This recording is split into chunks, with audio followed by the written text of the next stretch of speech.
పాకిస్తాన్ జైల్లోని అమాయక భారతీయుణ్ణి అత్యంత దారుణంగా కొట్టి చంపిన దుర్మార్గుడి కథ ఘోరంగా ముగిసింది. మోటార్ సైకిళ్లపై వచ్చి గుర్తు తెలియని వ్యక్తులు అతన్ని ఇంట్లోనే మట్టుబెట్టారు. పాపం పండి తమకు న్యాయం జరిగిందని భారతీయుడి కుటుంబం కాస్త కుదుట పడుతుంది. 10 ఏళ్ల కిందట లాహోర్ జైల్లో సరబ్జిత్ సింగ్ అనే భారతీయ రైతును కొట్టి చంపిన పాకిస్తాన్ మాఫియా డాన్ అమీర్ సర్ఫరాజ్ టాంబా దారుణ హత్యకు గురయ్యాడు. సర్ఫరాజ్ను గుర్తు తెలియని బైకర్లు అతని ఇంటికొచ్చి మరీ కాల్చి చంపారు. సరిహద్దుల్లో మరణహోమం సృష్టిస్తున్న పాక్ ఉగ్రవాదులను భారత నిఘా వర్గాలు ఇలాంటి బైకర్లతో చంపిస్తున్నాయని ఆరోపణలున్నాయి. దీంతో సర్ఫరాజ్ హత్య వెనక కూడా ఇలాంటి ఆపరేషన్ ఏదో ఉందని పాక్ అధికారులు అనుమానిస్తున్నారు. సర్ఫరాజ్ లష్కరే తొయ్యిబా ముఠావాడు కావటం ఈ వాదనకు బలమిస్తుందంటున్నారు.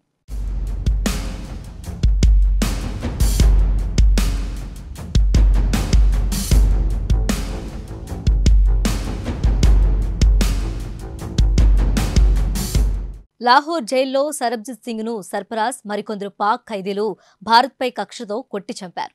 సర్ఫరాజ్పై కేసు పెట్టిన పాకిస్తాన్ అధికారులు సరైన సాక్ష్యాలు లేవంటూ నిర్దోషిగా ప్రకటించారు. ఉగ్రవాదులతో మాఫియా లీడర్లతో కలిసి దందా చేస్తున్న సర్ఫరాజ్ తనకు ఎదురులేదని విర్రవీగాడు. లోహార్లోని ఇస్లాంపూర్లో నివసిస్తున్న సర్ఫరాజ్ ఇంటికి ఆదివారం 2 వ్యక్తులు బైకులపై వచ్చారు. డోర్ బెల్ మోగించగా సర్ఫరాజే స్వయంగా తలుపు తీశాడు. అగాంతకులు వెంటనే అతనిపై కాల్పులు జరిపి వెళ్లిపోయారు. ఛాతీలోకి కాళ్లలోకి తూటాలు దూసుకెళ్లాయి. తీవ్రంగా గాయపడిన సర్ఫరాజ్ను ఆసుపత్రికి తరలించగా అక్కడే చికిత్స పొందుతూ చనిపోయాడు. విషయం తెలుసుకున్న భారత్లోని సరబ్జిత్ బంధువులు, పంజాబీలు హర్షం వ్యక్తం చేస్తున్నారు.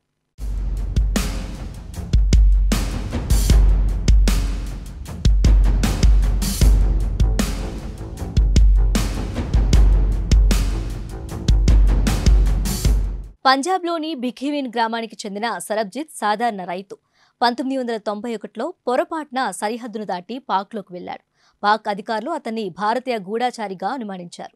1990లో పాక్లోని పంజాబ్ ప్రావిన్స్లో జరిగిన పేలుళ్లలో 14 మంది చనిపోయారు. ఈ కేసులో సరబ్జిత్పై తప్పుడు అభియోగాలు మోపి మరణశిక్ష విధించారు. 23 ఏళ్లు జైల్లో మగ్గిన సరబ్ను కాపాడేందుకు భారత్ ప్రయత్నించినా ఫలితం లేకపోయింది.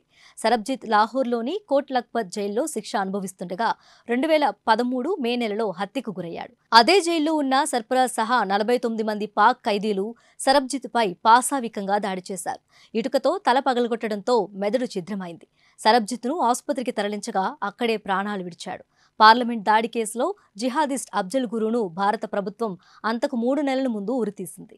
దీనికి ప్రతీకారంగానే సరబ్జిత్ను చంపారనే విమర్శలున్నాయి. సరబ్జిత్ హత్యలో కీలక పాత్ర పోషించిన సర్ఫరాజ్ లష్కరే తొయిబా ఫౌండర్ హఫీజ్ సయీద్కు అత్యంత సన్నిహితుడు. డ్రగ్, రియల్ ఎస్టేట్ మాఫియా నడిపేవాడు. హత్యలు, కిడ్నాపులు సహా చాలా కేసుల్లో జైలుకు వెళ్లాడు. తగిన సాక్ష్యాలు లేవంటూ కోర్టులు అతన్ని నిర్దోషిగా వదిలేశాయి. సర్ఫరాజ్ హత్య తమకు మొదటి సంతోషం కలిగించిందని సరబ్జిత్ కూతురు స్వపన్దీప్ కౌర్ చెప్పింది. మొదటి సంతోషించాం, అయితే మాకు కావాల్సింది ఇలాంటి న్యాయం కాదని తర్వాత అనిపించింది. మా నాన్న హత్య వెనుక ఎవరున్నారో తేల్చి చట్ట ప్రకారం శిక్షించాలి అని కోరింది.